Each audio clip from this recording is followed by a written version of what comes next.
Les effacés, Lucia, épisode 2. La nouvelle enquête de Lucia Guerrero. 2 tueurs. 2 mondes. Et pour Lucia, une double menace. Dans cette nouvelle aventure, la lieutenante Lucia Guerrero ne connaîtra aucun répit.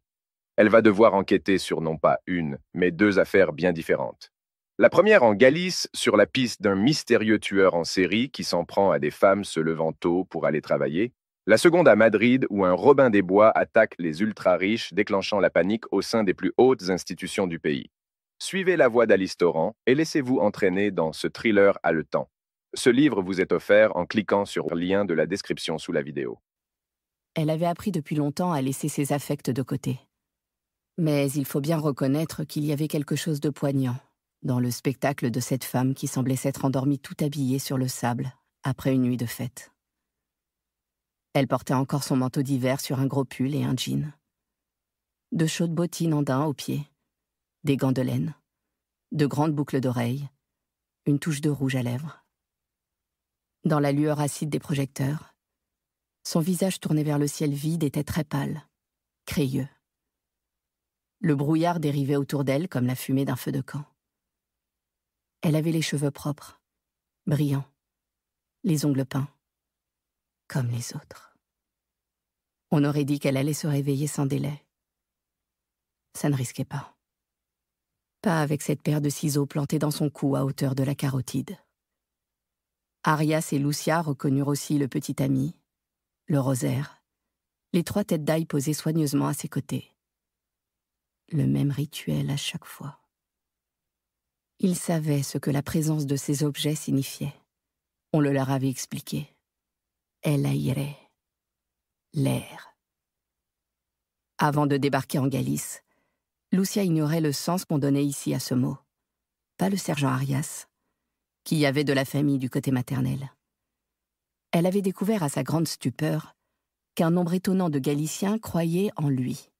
El aire, l'air, que d'autres appelaient l'ombre ou le petit mal. Pas exactement une maladie, ni tout à fait le mauvais œil. Plutôt une forme de mal-être, une fatigue, un poids invisible sur vos épaules, qui vous tirait vers le bas, vous vidait de vos forces, de votre énergie. Quand on avait l'air, on se traînait, on nourrissait des idées noires, on n'avait plus goût à rien. Et bien entendu, comme existait l'air, existaient les personnes qui vous l'enlevaient. Quitar el aire. Ôter l'air. Il y avait en Galice des femmes, âgées pour la plupart, qui se transmettaient cet art de génération en génération.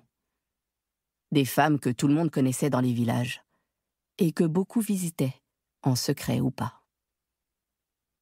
Lucia s'étonna que la presse ne fût pas encore là. Lorsque 3 jeunes femmes sont enlevées à quelques semaines d'intervalle, et que leurs corps sont retrouvés quelques jours après, les journalistes déferlent en général comme les festivaliers au Burning Man, et oublient toute forme de retenue et de décence. Il fallait croire que les ambulanciers arrivaient sur place en premier, et le médecin qui avait constaté le décès avait été discret.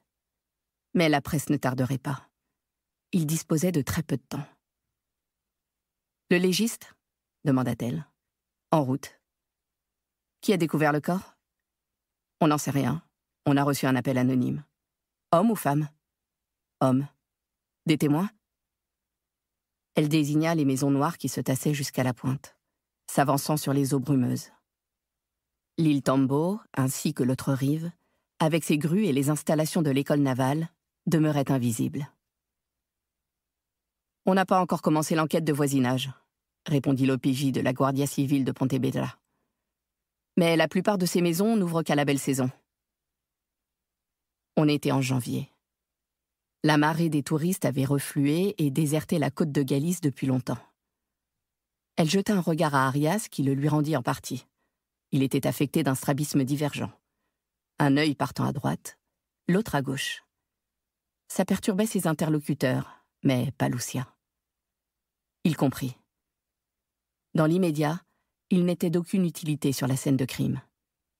Il acquiesça d'un signe de tête, et ils quittèrent la plage pour se faufiler dans les ruelles.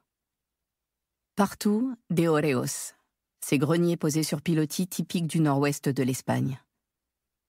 Combaro en comptait plus que tout autre village en Galice. Il y en avait même dans les jardins, où ils occupaient tout l'espace. Des ruisseaux coulaient dans des rigoles, des fontaines murmuraient dans le brouillard. À part ça, c'était silencieux et vide.